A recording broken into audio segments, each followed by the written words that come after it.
주 안에서 친애하는 형제 자매 여러분, 그리고 일청년 친구 여러분, 시편 제가 작년에 1편 설교했습니다. 시편 1편 1절에 나오고 있는 말씀, 이 악인들의 꾀, 죄인들의 길, 오만한 자들의 자리, 저와 여러분들의 삶의 현장입니다. 요셉도 당합니다. 이때가 17살 정도 되었을 상황입니다. 그리고 우리가 읽은 50장은 노년이 되어서 그 청년이 하나님을 어떻게 찬송하고 있는가를 우리가 살피려고 합니다. 악인들의 꾀는 보이지가 않습니다. 저기 꿈꾸는 놈이 온다 그러면서 형들이 요셉을 죽이기를 꾀합니다. 이거 악인들의 꾀입니다. 눈에 안 보입니다. 당도하자 붙잡습니다. 옷을 벗깁니다. 구덩이에 던집니다. 보입니다. 죄인들의 길입니다. 요셉의 채색 옷을 수염술 피에 적시고 아비에게 보내어서 악한 짐승이, 악인들의 악은 해코지하는 겁니다. 해코지하는 짐승이 요셉을 먹었다고 아버지를 속입니다. 여기에서 끝나지 않습니다. 꿈이 이루어지나 보자면서 꿈을 꾸게 하신 하나님을 오만하게 조롱합니다. 오만한 자들의 자리입니다. 말씀을 즐거워하고 이 주야로 묵상하는 이 읊조리는 자 요셉, 행복자의 삶이 반드시 형통하지만은 않다는 것을 잘 보여줍니다. 그러나 행복한 한 사람 때문에 그 의인들의 회중이 이루어지는 것처럼 악을 악으로 갚지 아니한 요셉은 큰 가족의 후견인이 됩니다. 악한 형들은 동생을 죽이려고 패거리를 만들었지만 왕따는 많은 백성의 생명을 구합니다. 형들은 동생을 이 복수의 화신으로 여기지만 동생은 절대로 형들을 복수의 대상으로 삼지 않습니다. 왕따 요셉은 자신의 고난을 통하여서 하나님께서 조상들에게 해주셨던 약속을 이루신다는 것을 믿었기 때문에 형들을 용서하고 사랑하면서 하나님께 영광을 돌립니다.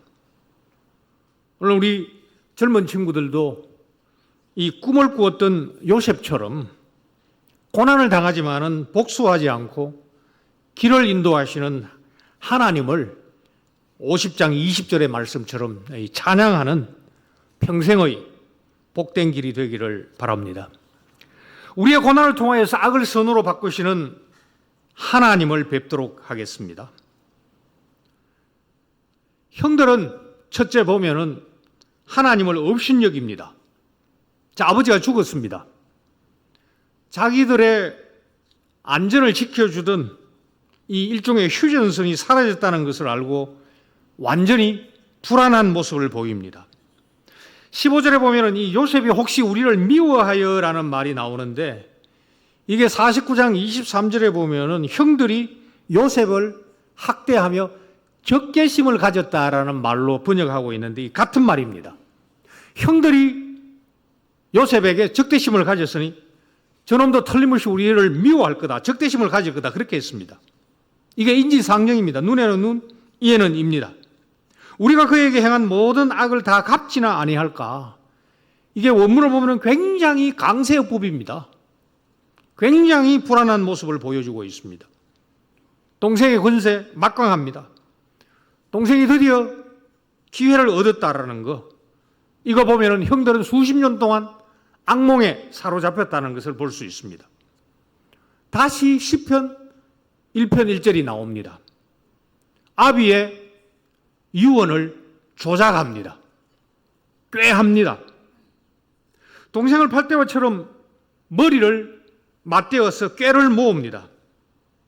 16절에 보면 전하여라는 말이 나오는데 이것은 상당히 한마디로 쫄려 있으면서 우리가 그래도 형이야, 이게 명령하여다라는 말입니다. 그냥 전하는 것이 아니고 명령하여 이르기를. 아버지가 야곱이 용서해라 유언을 할 리가 없습니다. 명령한 적이 없습니다. 생전에 야곱은 이 믿음을 가진 요셉이 형들을 용서한 줄을 이미 알고 있었습니다. 거짓말은 벌로서 거짓말을 다시 생산합니다. 드디어 실행에 옮깁니다. 대면할 용기가 없어가지고 사람을 넣었습니다. 심부름꾼을 넣습니다. 아주 소신이 없죠. 믿음이 없으면 온갖 수를 다 쓰는 겁니다. 말이 깁니다. 네 형들이 내게 악을 행하였을지라도 이제 바라건대 그 허물과 죄를 용서하라 하셨다 하라 하셨나니, 이게 문장을 보면 조작입니다. 당당히 아버지가 용서하라 했다, 이런 지하에 말을 옮기지 못합니다. 비굴합니다.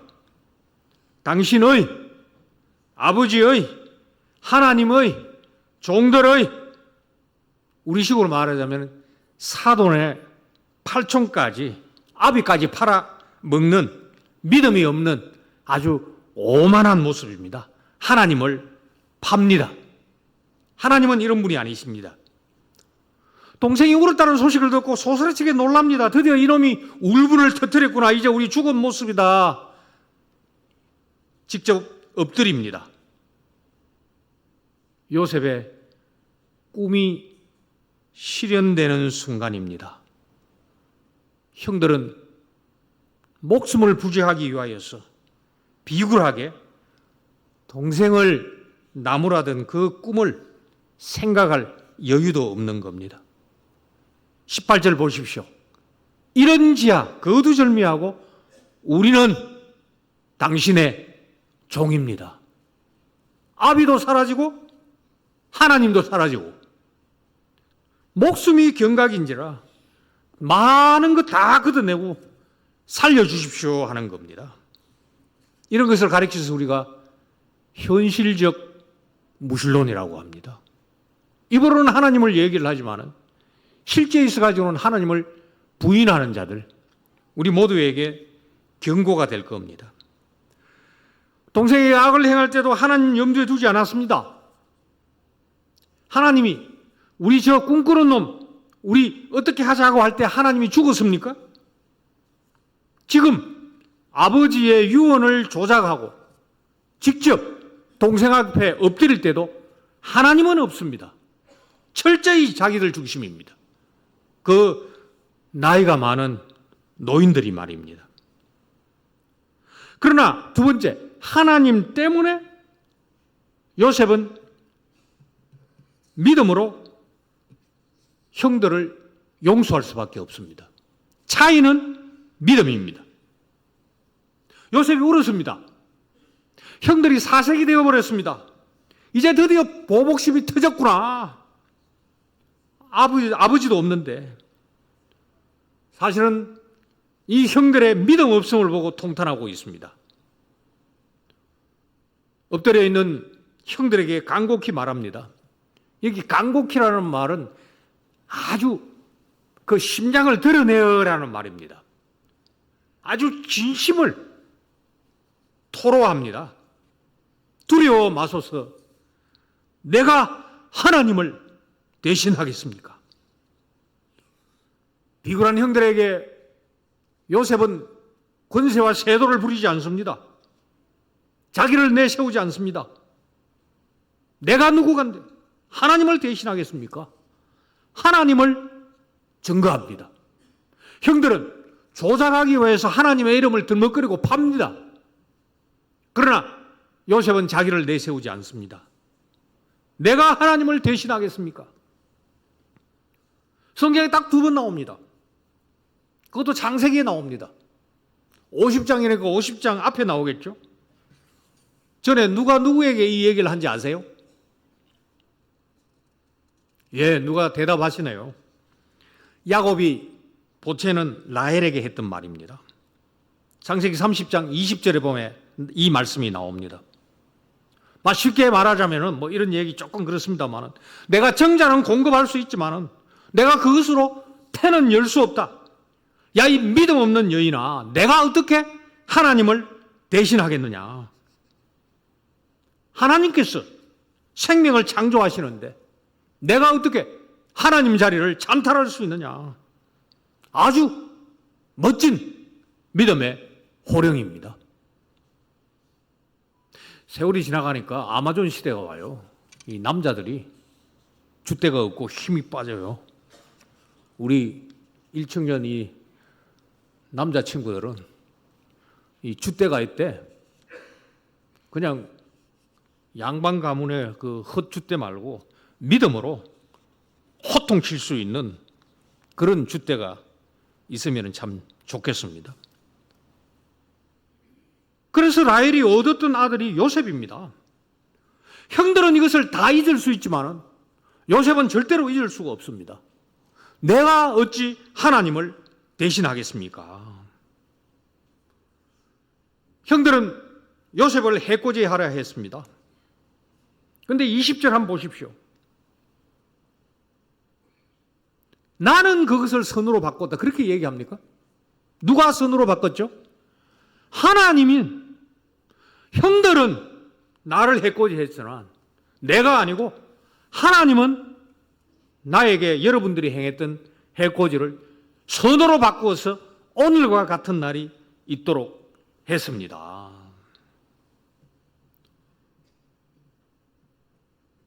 바로 이 경호 실장에게 노예로 팔린 요셉, 모함을 당합니다. 이 정도 되면은 경호대장의 처는 나이가 좀 됐겠죠.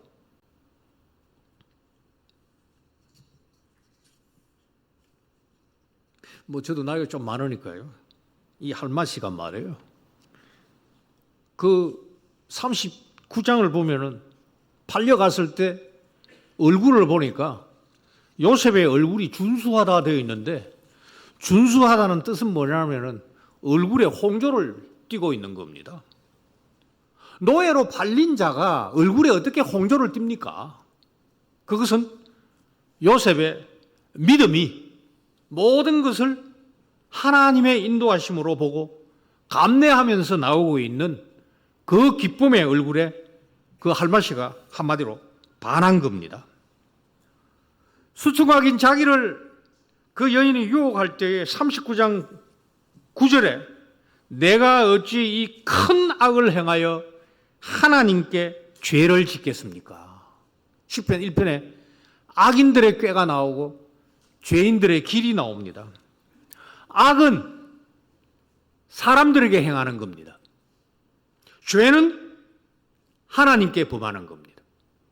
같은 것이 악이 될 수도 있고, 십계명 생각해 보십시오. 같은 것이 죄가 될 수도 있습니다. 친구 여러분, 언약의 자손은 아무 여자, 아무 남자와 관계를 맺어서는 안 됩니다. 특별히 성적 관계를 맺어서는 안 됩니다. 악은 인간에게만 해당됩니다. 보디발이 다 맡겼지만은 자기 아내만은 맡기지 않았습니다. 악은 이웃에게 행하는 겁니다.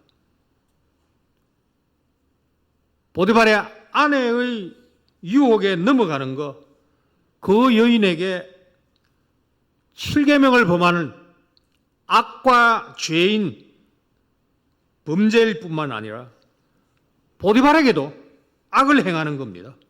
이게 바로 믿음의 청년입니다. 믿음의 청년이니까 꿈을 꾸게 했지, 아무에게 꿈이 일어나는 것은 아니죠. 악은 사람에게 그치지 않고 하나님께 행하는 죄입니다. 형들은 이웃인 동생에게 악을 행하고도 하나님을 조롱하는 오만한 자들이었으나 요셉은 악과 죄를 구별할 줄 압니다. 일층년 친구 여러분들, 혼란스럽습니다. 주일 예배 중요합니다. 기본적인 것에 기준을 잡지 못하면 아무에게나 악을 범할 수 있고 아무렇게나 하나님께 죄를 범할 수가 있습니다. 여러분들은 악과 죄를 분별할 수 있는 요셉과 같은 믿음의 사람이 되면 좋겠습니다. 이처럼 요셉은 사람을 대하면서도 사람만을 보지 않습니다. 우리끼리 악을 꾀하듯이 우리끼리 행하면 아무도 모르잖아. 그게 바로 유혹입니다. 그러나 그 순간 하나님은 살아계십니다. 그 유혹에 빠지면 하나님을 죽이는 겁니다. 하나님이 죽지는 않습니다. 그러나 우리의 일상사의 다반사가 바로 이런 방식으로 악을 행하는 겁니다. 우리끼리. 아무도 모르지. 그러나 이 땅을 혼란스럽게 한 이후에 지금 검찰과 법원이 복잡한 거 한번 보십시오. 끝까지 밝혀질 것은 밝혀지는 것입니다. 형들을 대할 때도 마찬가지입니다. 요셉은 형들만을 보지 않습니다. 그 배후에 있는 하나님을 봅니다. 왕따당하고 인신매매당하였던 요셉, 하나님께서 함께 하시기 때문에 보디발은 그에게 하나님 여호와께서 복을 주시는 것을 보았습니다. 39장에 우리 친구들 일단은 남의 소화에 들어가서 일을 할 수밖에 없죠. 그리고 자기 사업을 할 수 있겠죠. 여러분들이 어디 가든지 여러분들을 채용하는 사람이 저 친구 뭔가 달라. 저 친구 채용하면 내가 덕을 볼 것 같아. 보디발이 하나님 여호와 믿지 않았습니다. 그러나 경호실장 정도 되니까 저 친구 내가 부리면은 내 집안이 평안하고 복을 받겠다. 그렇게 해가지고 스스로는 얻을 수 없는 복을 요셉이라는 여호와를 섬기는 자의 그 믿음 때문에 그 집안이 복을 얻었습니다. 요셉, 악을 범하지 않았습니다. 죄를 행하지 않았습니다. 복수하지 않았습니다. 복수할 수 없었어? 복수할 능력이 없었어? 인간적으로 복수할 자격이 없었어? 할 수 있습니다. 그런데 복수하지 않았습니다. 왜 하지 않았습니까? 요셉은 하나님께서 아브라함과 이삭과 야곱에게 주셨던 그 약속과 그 약속이 이루어지는 그 사이에 하나님 여호와께서 자기를 도구로 사용하고 있다는 것을 알았기 때문에 그것이 바로 자기의 고난을 통하여서 주께서 약속을 성취하는 줄 믿었기 때문에 형들을 보지 아니하고 하나님의 인도하심을 순종하였습니다. 제가 작년에 시편 1편 설교하면서 복은 받는 것이요 행복은 그 받은 복을 지킨 자가 듣는 덕담이라고 했습니다. 하나님으로부터 받는 이 복과 이 복을 실제로 소유할 수 있는 행복 사이에는 핍박이 있습니다. 고난이 있습니다.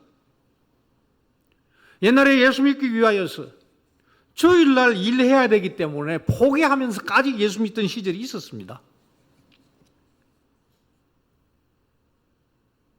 이제는 핍박이 없는 시절이 되었습니다. 고난을 싫어하는 시절이 되었습니다. 시험을 거부합니다. 믿음의 투쟁을 피하는 시절이 되었습니다. 젊은 친구 여러분, 담대하게 나가기를 바랍니다. 요셉처럼 배신을 당하고 심지어 노예로 팔려가는 한이 있더라도 믿음의 꿈을 꾸는 자에게는 어떤 장애물도 우리를 막을 수가 없습니다. 하나님께서 복을 조상들에게 약속하셨습니다. 아브라함에게 큰 복을 주시고 내 씨가 크게 번성하여 하늘의 별과 같고 바닷가의 모래같이 많으리라 했습니다. 이삭에게도 네 자손을 하늘의 별과 같이 번성하게 하리라 하셨습니다. 아비 야곱도 받았습니다. 생육하며 번성하라. 한 백성과 백성들의 총회가 너에게서 나오고 왕들이 너의 허리에서 나오리라. 바로 이 출애굽은 족장 조상들에게 하나님께서 주신 이 자손의 약속이 성취되었다라는 증거입니다. 요셉은 알았습니다. 여호와께서 이 어중간한 형들을 통하여서도 이 약속 큰 민족을 이루시는구나. 이루어야만 한다. 삼족을 멸할 수가 있습니다. 요셉은 정당방위 차원에서라도 보복할 수 있습니다. 그러나 보복할 수 없습니다. 하나님 때문에 형들을 살려두어야 합니다. 요셉은 악을 행하면서도 그냥 숨자하는 여인을 향하여서 악도 죄도 하나님 앞에서 이루어지는 것이다. 동일합니다. 어중간한 형들 그 뒤에서 미소 짓고 계시는 하나님을 믿음으로 바라본 겁니다. 요셉에게 꿈을 주신 하나님을 형들은 조롱했습니다. 오만했습니다. 그러나 요셉은 항상 순종했습니다. 형들에게 죄 오만에도 불구하고 여호와께서 자기 약속을 정확하게 자기의 고난을 통하여서 이루신다라는 것, 한갓 인간 요셉이 어떻게 막을 수가 있겠습니까? 아무리 자기가 총리를 한다 하더라도, 자기 호위 부대가 자기 주위에 있다 한다 하더라도 요셉은 형들에게 보복할 수 없습니다. 보복할 마음이 없습니다. 그게 바로 하나님이 주시는 복을 믿음으로 헤아리고 기꺼이 이 자리까지 왔던 행복자였기 때문입니다. 형들은 인간만을 보았습니다. 요셉은 인간 뒤에 계시는 하나님만 항상 뵙고 살아갔습니다. 형들은 생명을 부지하려고 요셉의 심사를 추측하였으나 그리고 아비의 유언을 조작하며 사람을 넣어 인간적으로 생명을 구걸했지만은 그야말로 사람들의 자식이었으나 요셉은 하나님의 사람이었습니다. 요셉은 고난과 핍박 가운데서도 오직 믿음으로 하나님의 약속과 복을 소망 중에 바라보며 죄와 싸워 승리하고 악한 형들을 사랑으로 용서하고 생명을 구한 행복자. 참 이런 사람이 귀한 시절입니다. 이런 사람 만나기가 힘든 시절입니다. 얼마나 서로 미워하고 뒷조사하고 그걸 갖다가 언론에 터뜨리고 말이에요. 우리가 알게 모르게 이와 같은 그 공기, 이와 같은 물속을 살아가면서 나도 모르는 사이에 배울 수가 있습니다. 그러나 오늘 이 청년 요셉이 노인이 되어 여일하게, 동일하게 하나님을 믿는 이 믿음을 우리 젊은 형제 자매들은 꼭 주님으로부터 받기를 바랍니다. 이처럼 믿음을 가진 자에게 악을 선으로 이기시는 하나님입니다. 요셉의 고백은 언약의 하나님을 믿는 믿음에서 나왔습니다. 조상들에게 약속하신 분이 약속을 성취하시려고 악을 좋아하지도 아니하시고 악을 인정하지도 아니하시면서 형들의 악과 요셉의 고난을 사용하였습니다. 45장 5절, 7절, 8절 말씀을 보면은 야곱이 유언을 절대로 했을 리가 없다는 것이 틀림없습니다. 그 본문을 보면은 하나님께서 요셉이 고백합니다. 생명을 구원하시려고. 오늘 본문에도 생명을 구원한다는 말씀이 나옵니다. 나를 형님들, 아버지 앞에 보내셨나니 하나님께서 이 큰 구원으로 여러분들의 생명을 보존하고 이 후손들을 세상에 두시려고 저를 여러분들 앞서 보내셨나이다. 그런즉 나를 이리로 보낸 자는 당신들이 아닙니다. 하나님입니다. 이거 감옥에서 경건스럽게 억지로 조작해낸 말이 아닙니다. 믿음으로 요셉은 이 모든 자기의 과정을, 고난을 받아들였습니다. 그래서 이미 형들을 용서한 겁니다. 요셉의 꿈의 내용이 뭡니까? 아버지와 어머니 그리고 형들의 단이 자기 앞에 엎드려 절하는 인간적 종기입니까? 아닙니다. 생명 해코지를 생명 구원으로 바꾸는 겁니다. 그걸 형들은 인간적인 기준으로 세상의 권세로 보았지만 요셉은 그것을 고난을 통하여서 생명을 구원하시는 하나님의 뜻을 바라보았던 겁니다.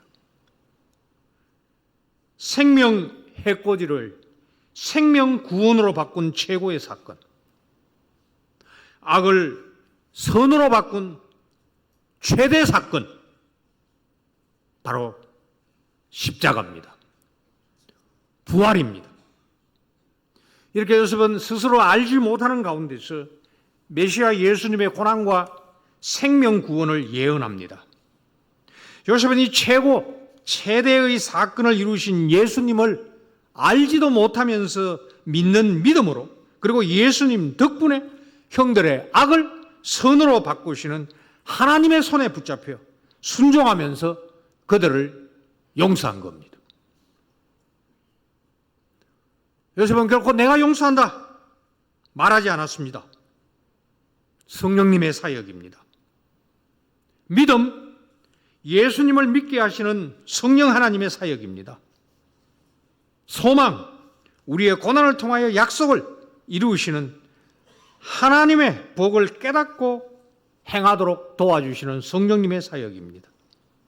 사랑, 십자가에 달려서도 아버지의 저들의 죄를 용서하여 주시옵소서. 자기들이 하는 것을 알지 못합니다.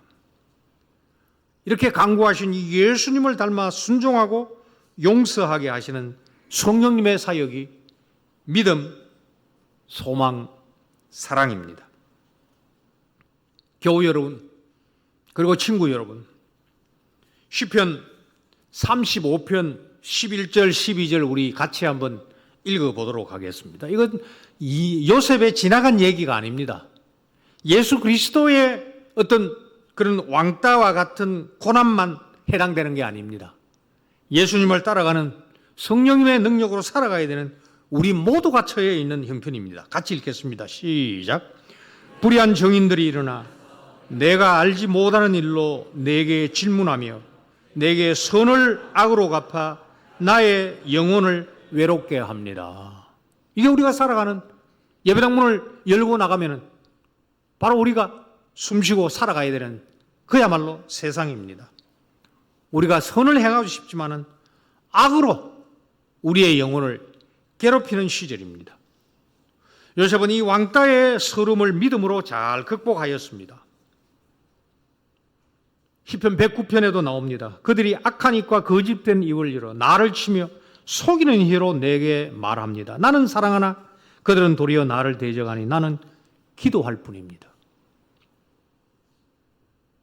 우리 성도들이 불가피하게 검찰과 법원에 갈 수 있지만 요셉은 검찰과 법원에 가지 않았습니다. 예수께서 빌라도에게 고소하지 않았습니다. 우리는 기도해야 됩니다. 정말로 기도가 필요한 시절입니다.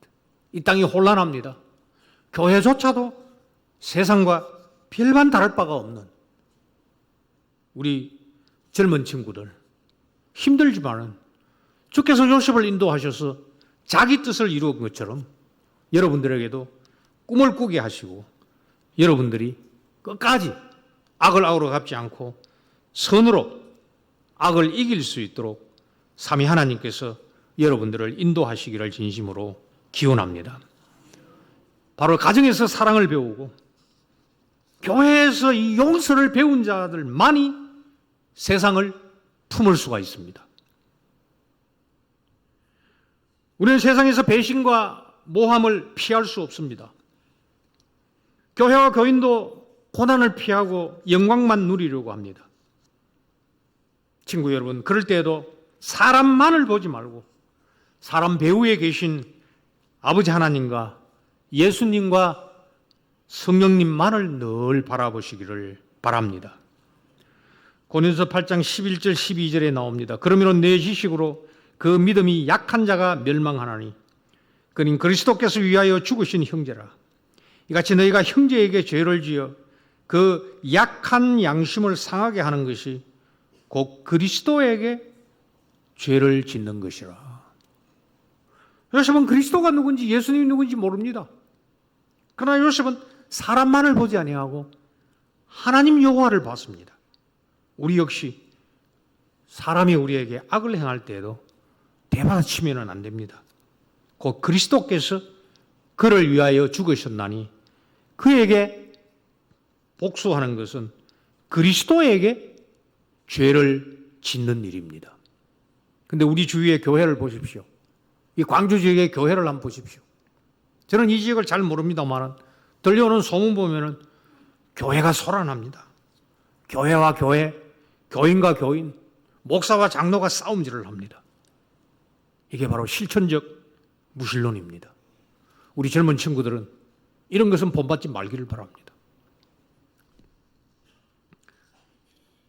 부디 왕따를 당하더라도 생명 해코지가 아니라 고난 중에서도 악을 선으로 바꾸며 생명을 구원하는 행복자들이 다 되시기를 바랍니다. 곳곳에 미움과 싸움이 난무합니다. 그러나 우리는 배신하거나 모함하지 마시기를 바랍니다. 악인들의 꾀, 죄인들의 길, 오만한 자들의 자리에 절대로 앉고 탐하지 마시기를 바랍니다. 기준과 가치관이 다르기 때문이다. 우리의 잣대는 우리 때문에 악을 선으로 바꾸신 하나님의 사랑입니다. 우리의 기준은 이 사랑에 순종하여 고난 중에도 십자가를 지신 부활의 예수님입니다. 예수님을 가치관의 잣대로 삼아 사랑을 전하는 전도자들이 되시기를 바랍니다. 로마서 12장 21절 말씀. 형제자매 여러분, 그리고 젊은 친구 여러분, 절대로 악에게 지지 말고 선으로 악을 이기는 이 땅의 진정한 믿음의 등불들이 다 되시기를 바랍니다. 아멘. 자비로우신 아버지